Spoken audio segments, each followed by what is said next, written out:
एसकेएन agriculture university Jobner की VC साहब doctor Balraj Singh ji के नेतृत्व में आज प्लेसमेंट फेयर का आयोजन हुआ है, यानी कि 22 दिसंबर 2023 को एसकेएन कॉलेज ऑफ एग्रीकल्चर जोबनेर में ही, और जिसमें विश्वविद्यालय के सभी 11 संगठन कॉलेजों के विद्यार्थी जिन्होंने अलग अलग सेक्टर की आई हुई कंपनियों से, चाहे वो एग्रो प्रोसेसिंग से रिलेटेड हो या सीड्स की हो, फर्टिलाइज़र की हो, उन कंपनियों के साथ में उन्होंने इंटरेक्ट किया है, सीवी दिया है। और इससे पहले उद्घाटन सत्र में वीसी साहब ने बच्चों को संबोधित किया और उन्हें कृषि के इतिहास और वर्तमान से अवगत करवाते हुए भविष्य में जिस तरीके के रोज़गार की संभावनाएं हैं उस पर उनको निर्देशित किया है। बच्चे भी इसमें इंटरेक्ट हैं, बच्चे भी बहुत सारे यहाँ पर खड़े हैं। साथ ही इस कार्यक्रम के ऑर्गेनाइजिंग के रूप में जो national agriculture higher education project हैं उसके जो डायरेक्टर हैं सम्मानीय ML जाखड़ साहब, वो भी हैं। कॉलेज के डीन सम्मानीय डॉक्टर BL जाट साहब और अन्य ऑर्गेनाइजिंग हमारे डॉक्टर BS भदाड़ा साहब और सभी लोगों की उपस्थिति है। सर, वीसी साहब से हम निवेदन करेंगे, सर आज के इस इवेंट को यूनिवर्सिटी का इनिशिएटिव है, एक नेशनल प्रोजेक्ट है, लेकिन जिस तरीके से बच्चों में उत्साह देख रहे हैं, आपने भी स्टॉल पे विजिट किया तो उसमें जो बच्चों ने उत्साह दिखाया है और उनके सामने एक चुनौतियों को अवसरों में बदलने का एक मौका है, तो किस रूप में आप देखते हैं और इस कार्यक्रमों के माध्यम से कृषि में और नए रोजगार जो बढ़ेंगे उसमें बच्चों की भागीदारी जो बढ़ेगी उसको लेकर? हरिराम जी, आपने जैसा कहा कि प्लेसमेंट फेयर कि रोज़गार मेला कहें इसको, कि कंपनियों को बुलाना, तो इस बार पहला प्रयास है हमारा जी। कैंपस में एग्रीकल्चर सेक्टर की अलग अलग कंपनियों को बुलाया जी। और ये तो ठीक है, हम एक जो हमारा नाहिब का प्रोजेक्ट है उसके अंतर्गत इसको कर रहे हैं जी। लेकिन भविष्य में हम विश्वविद्यालय स्तर पर इसको आगे जारी रखेंगे और हर साल इसको आयोजित करेंगे। इस प्रकार के प्लेसमेंट फेयर को, प्लेसमेंट सेल भी है यूनिवर्सिटी में, उसको भी मजबूत करेंगे जी। और अभी बहुत सारी कंपनियां इसमें शामिल नहीं हैं जी। जैसे फर्टिलाइज़र की कंपनियां इसमें नहीं हैं, सीड की कंपनियां हैं और बहुत सारी पेस्टिसाइड, फंजीसाइड्स, केमिकल, बॉटनिकल्स, बायोलॉजिकल्स, ऐसी कंपनियां, जैसे अभी ऑर्गेनिक का दौर चल रहा है या नेचुरल फार्मिंग की बात हो रही है, तो जो बायोपेस्टिसाइड्स का भविष्य देश में उसकी संभावनाएं बहुत ज़्यादा हैं। जैसे मैंने सवेरे उद्घाटन सत्र के दौरान भी बताया था जी। भाई, 2 सेक्टर आगे बहुत इम्पोर्टेंट है। इसमें पहला सेक्टर है food processing and value addition. एक तो ये इसकी बहुत अपार संभावनाएं हैं। जिस लेवल पर अभी भी हम फूड प्रोसेसिंग में हैं उसको आगे बढ़ाने की बहुत गुंजाइश है और हॉर्टिकल्चर का जिस तरीके से देश में विकास हो रहा है जी। और केंद्र सरकार जिस तरीके से योजनाएं ला रही है इंफ्रास्ट्रक्चर डेवलपमेंट के लिए, प्रोसेसिंग इंडस्ट्री स्थापित करने के लिए राज्य सरकारों के साथ सहयोग से, तो उससे बहुत संभावनाएं हैं, अपार संभावनाएं हैं। दूसरा, सीड और प्लांटिंग मटेरियल तो एवरग्रीन है, पास्ट में भी था, अभी भी है और भविष्य और उज्जवल है। कि इस सेक्टर में तो और जिस तरीके की प्लांटिंग मटेरियल की और सीड की बात है तो उसमें तो अब जैसा मैंने उदाहरण दिया था चीन का, उसी स्तर पे हिंदुस्तान में भी उसमें विकास की संभावनाएं हैं। तो उसमें भी और रोज़गार, सब रोज़गार वो उपलब्ध होंगे, उत्पन्न होंगे। और तीसरा सेक्टर जो महत्वपूर्ण है वो है आपका बायो कंट्रोल एजेंट्स, कि जैसे हम ऑर्गेनिक की बात कर रहे हैं, पेस्टिसाइड्स को कम करने की बात कर रहे हैं, तो वो एक सेक्टर है जो कि जुड़ा हुआ है जिसमें बहुत विकास की संभावनाएं हैं। और इसमें चाहे वो किसी कंपनी में जाएं हमारे छात्र या खुद का अपना कोई यूनिट लगाएं, चाहे वो ट्राइकोडर्मा का लगाएं, चाहे और किसी पदार्थ का लगाएं, वो फिर अगर वो गुणवत्ता पे खरे उतरते हैं तो निश्चित तौर पे मार्केट की अपार संभावनाएं हैं। और इसके बाद जो बात आती है वो आती है जैसे नई नई चीज़ें हैं, एग्रो टूरिज़्म है, पॉलिनेशन सर्विसेज जो अभी अछूता है हिंदुस्तान में। अभी हिंदुस्तान जैसे देश में, भारत में हम बी कीपिंग की बात करते हैं और बी कीपिंग का मतलब ये भाई शहद पैदा करना नहीं, शहद बाय प्रोडक्ट है, प्राइमरी जो प्रोडक्ट है वो है पॉलिनेशन। तो जैसे यूरोप के देशों में, अमेरिका जैसे विकसित देशों में, दक्षिणी अफ्रीका में, ऑस्ट्रेलिया में, जापान में अगर कोई बी कीपिंग की बात करेंगे तो दैट मीन्स पॉलिनेशन सर्विसेज, जी कि भविष्य की जो खेती है उसमें हमारे जो छात्र हैं, युवा हैं, वो एक ऐसा ये बड़ा अवसर मिलेगा पॉलिनेशन सर्विसेज प्रोवाइड करने का। तो उसमें वो भी विकास की संभावना है, स्वरोजगार पैदा करने की, और ऐसी कंपनियां जब विकसित होंगी तो उनमें नौकरियां मिलने की भी गुंजाइश है।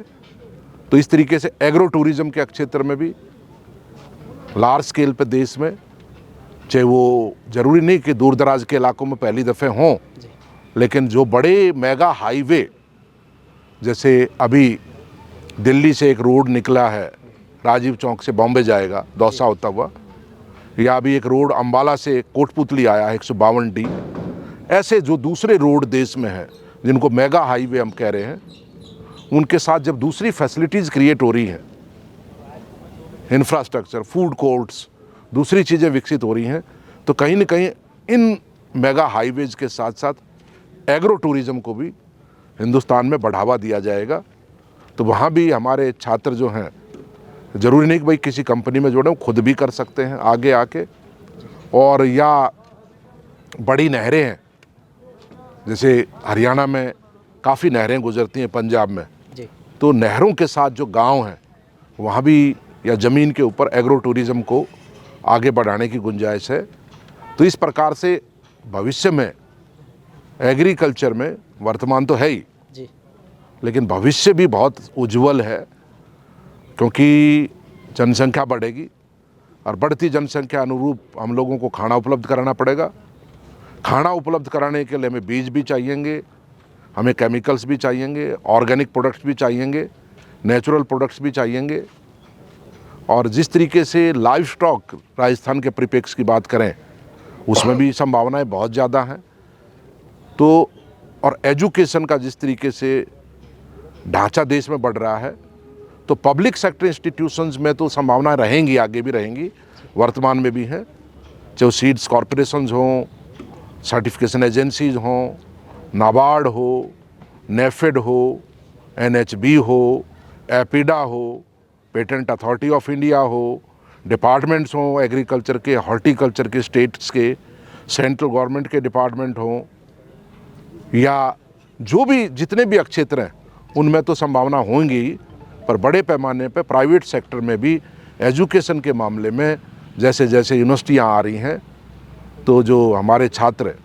बहुत होनहार होंगे, उत्कृष्ट होंगे, उनके लिए बहुत अच्छी संभावनाएं भविष्य में भी बनी रहेंगी। बिल्कुल। और सारी चीज़ें भविष्य में स्किल के ऊपर डेवलप करेंगे, स्किल के ऊपर निर्भर करेगा कि आपके सब्जेक्ट में कितनी अच्छी स्किल है और आप कितने कॉन्फिडेंट हैं, मैं सुबह भी कह रहा था, और किस तरीके आप अपने आप को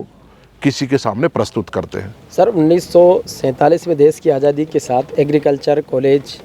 जोबनेर का शुरू हुआ, 2013 में यूनिवर्सिटी बन गई, और जिस तरीके से इसका जो ऐतिहासिक महत्व रहा है, 200 जो हेक्टेयर ज़मीन किसी राज परिवार के द्वारा एग्रीकल्चर एजुकेशन के लिए देना, और वहाँ से फिर एग्रीकल्चर का एक लंबा चौड़ा जिसको स्कोप निकल रहा है, फिर से उस वैभव को लौटाने का एक अवसर है। और आप में एक बहुत बड़ी उम्मीद लोग देख रहे हैं कि जिस तरीके से आप इनिशिएटिव ले रहे हैं, VIP मोमेंट हो, नए नवाचार हैं, नए आयोजन हैं, वो सब कर रहे हैं, तो किस रूप में देखना चाहेंगे कि आज़ादी का अमृत महोत्सव है, उस दौर में SKN एग्रीकल्चर यूनिवर्सिटी किस उपलब्धियों के साथ आगे बढ़ने वाली है? बिल्कुल, देखिए, जहाँ तक SKN जॉबनेर की बात है, शिक्षा के क्षेत्र में आज हमारे पास 15 यूनिट से हमारी कॉन्स्टिट्यूएंट कॉलेजेस, 3 जगह PG है, जॉबनेर, जो दुर्गापुरा, रारी दुर्गापुरा और फतेहपुर, COA फतेहपुर, और बाकी UG तो है ही 15 जगह। इसके अतिरिक्त अनुसंधान का भी बहुत महत्वपूर्ण काम हम कर रहे हैं, जो जॉबनेर में वो सीड स्पाइसेस को लेके, एरिड फ्रूट्स को लेके, ऑयल सीड क्रॉप्स को लेके, और इसके अतिरिक्त दुर्गापुरा में हमारा मेजर जो एजेंडा रिसर्च का है वो रारी दुर्गापुरा में है।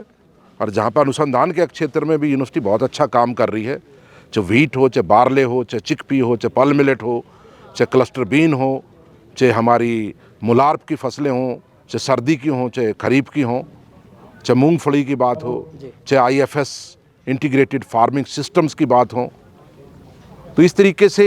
हम हर क्षेत्र में अनुसंधान के बहुत ही महत्वपूर्ण बिंदुओं पर काम कर रहे हैं।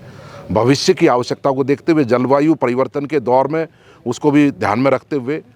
और भविष्य में जिस तरीके के खान पान में परिवर्तन हो रहा है, या जिन चीज़ों में हम कृषि के क्षेत्र में आत्मनिर्भर हैं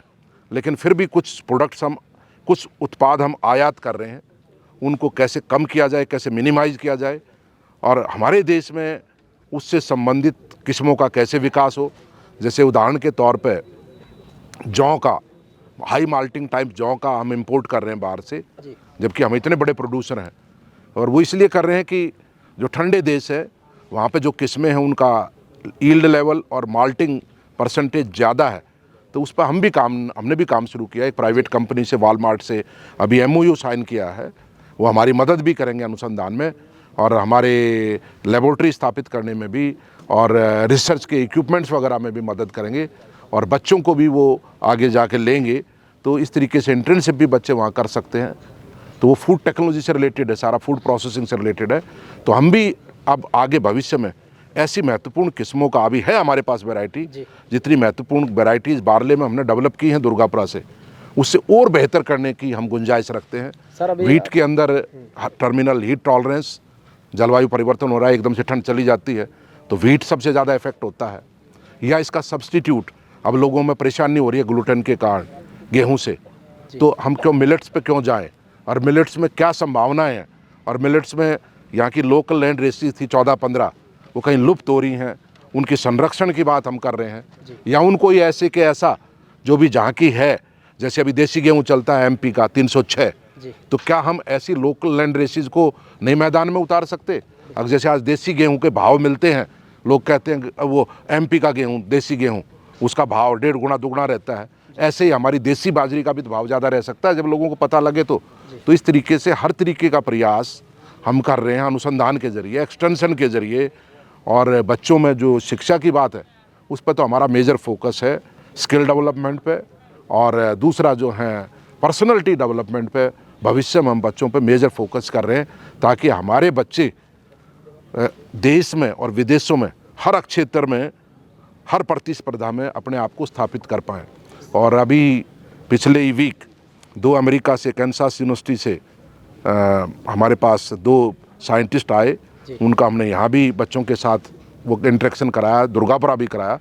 और बाहर वाली यूनिवर्सिटियों के साथ भी हम लगातार लिंक में हैं कि बाहर की यूनिवर्सिटियों से किन किन से हम, ये नहीं कि हमारे बच्चों ने BSc एग्रीकल्चर की कर ली, अब ठीक है किसी की मजबूरी है, घर की परिस्थितियाँ ऐसी हैं, अब उसको नौकरी रोज़गार लेना ज़रूरी है, तो हम मान सकते हैं। वरना अगर कोई बच्चा बहुत ही होनहार है, बहुत अच्छा है और आगे बढ़ सकता है, तो हम तो बच्चों को कह रहे हैं अगर आप हायर एजुकेशन पर जाएं, BSc यहाँ से की, MSc PhD बाहर से करें, और MSc यहाँ से की तो PhD कम से कम बाहर करें, या PDF करने बाहर जाएं। तो उस तरीके का भी हम बच्चों में एक कॉन्फिडेंस डेवलप करने का प्रयास कर रहे हैं। तो भविष्य में इंटरनेशनल कोलैबोरेशंस, फॉरेन यूनिवर्सिटीज़ के साथ नेशनल लेवल पे कोलैबोरेशंस, अभी जैसे हम IRI से MOU साइन करने की बात कर रहे हैं, Indian institute of vegetable research के साथ MOU साइन करने की बात कर रहे हैं, IHR बेंगलोर के साथ भी एक MOU साइन करने की बात कर रहे हैं। तो नेशनल कोलैबोरेशन और इंटरनेशनल कोलैबोरेशंस जब होंगे तो हमारे बच्चे और शिक्षा के क्षेत्र में देश और विदेशों में भी आगे बढ़ेंगे। निश्चित रूप से सर, अभी आपने एक इंटरनेशनल कॉन्फ्रेंस वगैरह एक समय समय पर करवाते रहते हैं कई सारे आयोजन,